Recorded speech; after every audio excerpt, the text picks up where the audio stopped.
Okay, basically my job here is to take the uke that has been strung up like so, and then from here I put the so-called finishing touches on in terms of the sound and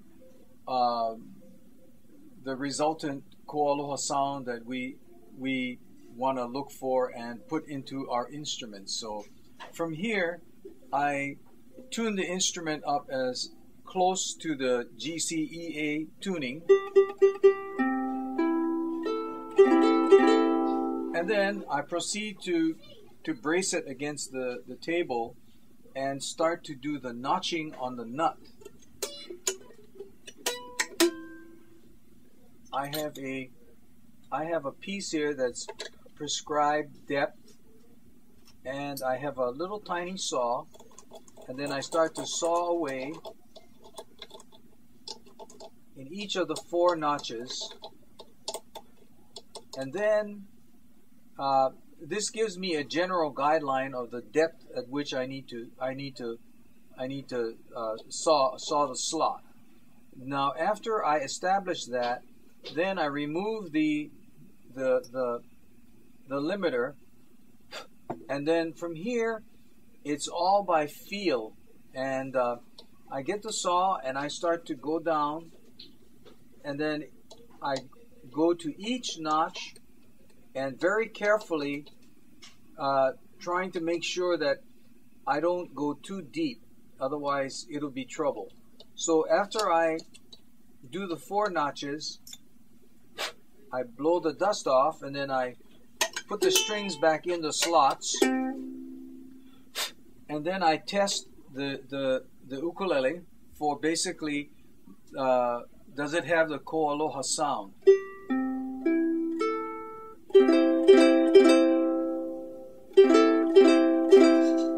So once I determine that the sound is accurate as far as my ear goes, from there, you know, I know that my job is complete, and all that's left to do is to get the instrument finally ready, which is to put the tag on the instrument, which I'm going to do. So I get one of our KoAloha tags, and then I put it through the top,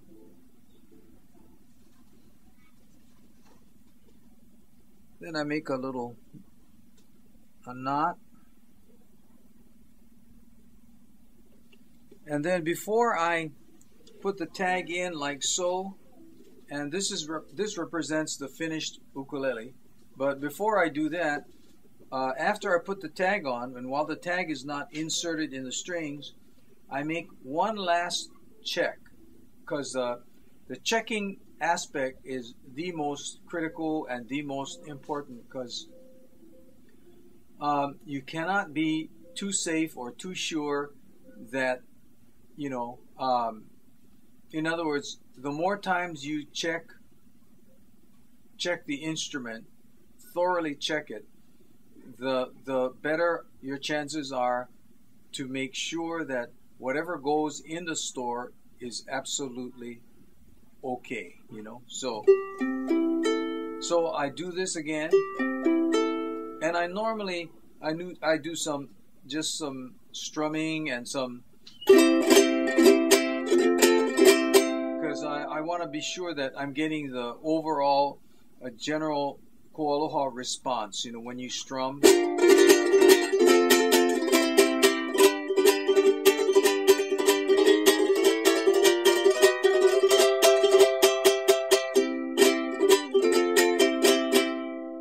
Once